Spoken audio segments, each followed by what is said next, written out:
be buddies with some really cool kids from Denver Public Schools. These students all have special needs.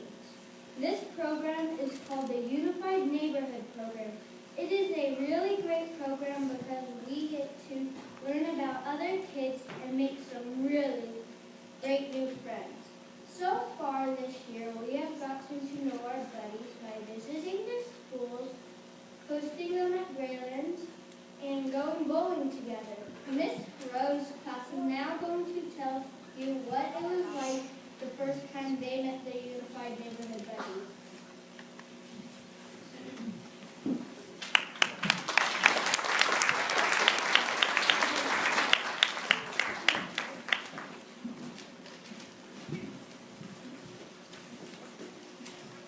I was very excited. When I heard about Gustavo, I thought he would be very quiet. But when I saw him, he immediately started talking. When I asked him a question, he gave a super long answer. All of our UN buddies have a disability called autism. Gustavo uses a cane because he doesn't have the best vision. I introduced myself and he shook my hand, which impressed me. He is also a big fan of Siri, which is a robot inside of the iPhone.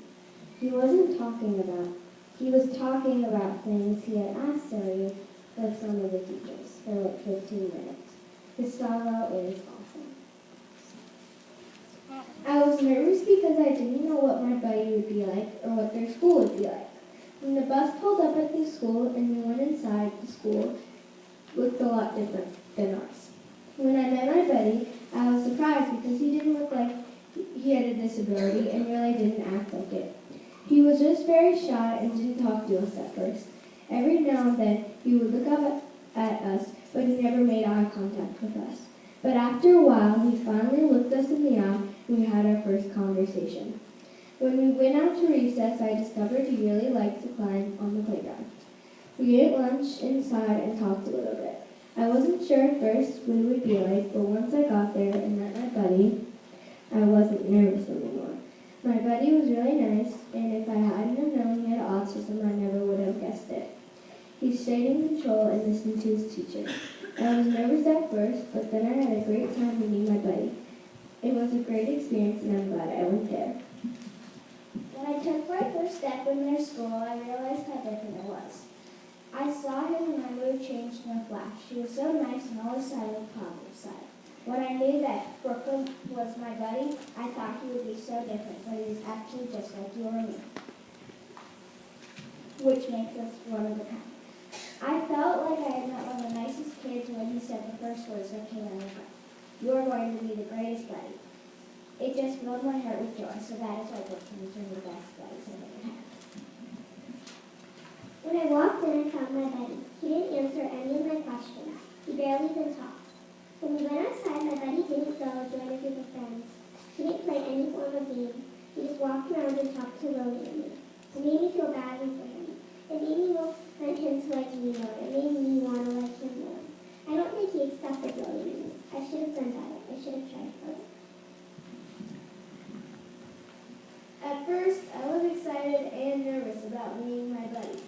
But when I met him, I found out that he was just like anybody else. I also learned we have a lot in common. At first, when a lot of fifth graders told me that having a buddy is lots of fun, I didn't believe it. I went to go meet my buddies, and I saw my buddy. I realized it's going to be a lot of fun, and it's not that different. When I went to see my buddy, I felt so weird. I kind of felt guilty because I thought he would be so different. I felt dizzy and nauseous, and I felt sorry for him. That was my worst first impression.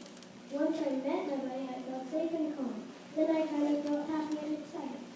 I realized how happy and nice my buddy was. Then I started to realize this was fun and started to enjoy the experience. When I met Brooklyn, he was a very nice little kid with autism. We did an activity with Brooklyn where you collect stones and then write on it. The most important thing was you're thankful for. Since Brooklyn can't write all that well, I had to write for him. Each of us got one big rock to write what we were most thankful for on. Brooklyn did not want anyone to hear, so he whispered into my ear, "I love you so." It was really nice to know that in an hour both